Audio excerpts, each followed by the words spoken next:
Welcome to Ground Zero Adalos. This is Deep Dives. Your subscription means you care about your mental health. Welcome back to the Deep Dive. Today, we're really getting into the weeds on something foundational. The architecture of adult intimacy through attachment theory. Yeah, it's kind of the hidden operating system for our close relationships, isn't it? Totally. And the big aha moment, really, from Bowlby's work, is that this need for connection is not just nice to have, it's primal. A biological imperative. Like, you need it to survive psychologically, just like food and water for physical survival. It never really shuts off. Right. And that changes how you see certain behaviors, doesn't it? Oh, completely. If you've ever felt that, intense panic when a partner pulls away, or maybe the opposite, that urge to bolt when someone gets too close, that's not weakness. That's your attachment system, this ancient survival circuit, basically screaming threat. It's either hyperactivating or deactivating. Primitive stuff. Okay, so how does that wiring actually happen? You mentioned early experiences. Exactly. Those early interactions, mainly with caregivers, they form what we call an internal working model, or IWM. An IWM. So it's more than just memory. Oh, yeah. Think of it like an unconscious set of rules or predictions about relationships, a template. A template based on answering two core questions. Pretty much, yeah.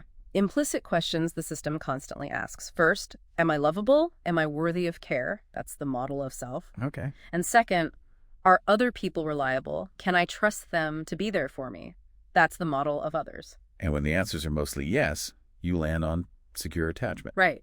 But if those early experiences were inconsistent or rejecting, well, the system adapts. It develops an insecure style. Which isn't necessarily bad, it's adaptive. Right, a strategy. Precisely. A strategy to manage that fundamental need for safety when safety felt precarious. We usually map these onto two dimensions, anxiety and avoidance. Anxiety being that fear of abandonment. Yeah, high anxiety means you're preoccupied with the relationship, fearing rejection. And avoidance. That's more about discomfort with closeness, valuing independence over intimacy, fear of engulfment, basically. So let's trace that back. How do those strategies form? Well, think about inconsistent care. Sometimes the parent is warm, sometimes distant or overwhelmed.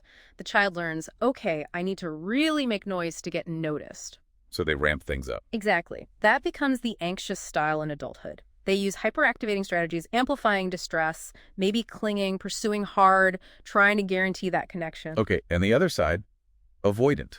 That often comes from care that was consistently rejecting or dismissive of needs. The child learns expressing needs leads to pain or disappointment. So they shut down that need. They learn to suppress it. That's the avoidant style, using deactivating strategies. They minimize emotions, value self-reliance almost compulsively, withdraw from closeness. It's like, I don't need anyone. Which, wow, brings us to that classic, often painful dynamic. Yeah. The anxious person paired with the avoidant person, the pursuer and the distancer. Ah, yes. The magnetic yet often combustible pairing. It sounds like they're almost perfectly designed to trigger each other's deepest fears. That's the tragic irony of it. The anxious partner feels insecure, so they pursue needing reassurance, needing closeness. That pursuit feels like pressure, like engulfment to the avoidant partner. Which makes the avoidant partner Pull away, withdraw, deactivate their attachment system to regain a sense of self and safety. But that withdrawal is the exact thing that triggers the anxious partner's abandonment fear. Precisely. So the anxious partner escalates their pursuit, hyperactivates even more.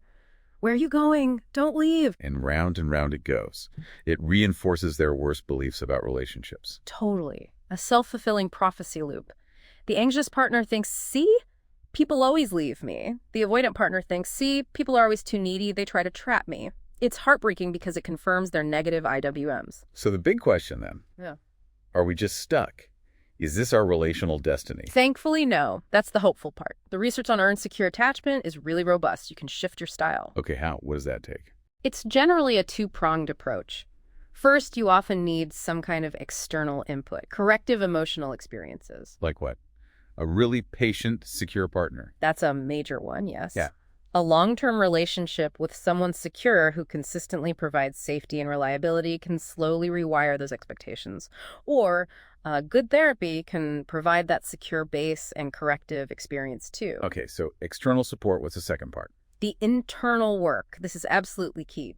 Building what's called a coherent narrative. A coherent narrative. Yeah. Meaning understanding your own story. Exactly. It's about reflecting on your past, making sense of why you develop those strategies based on your experiences. You integrate the past without being constantly hijacked by it.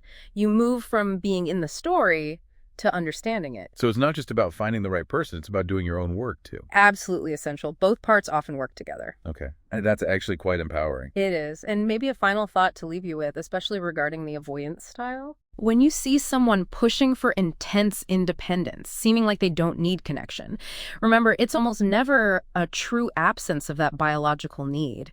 It's a powerful, learned defense mechanism, a way to protect themselves from the deep anticipated pain of that fundamental human need going unmet, based on their history. It's protection, not preference. Wow, that really reframes it. A lot to think about there.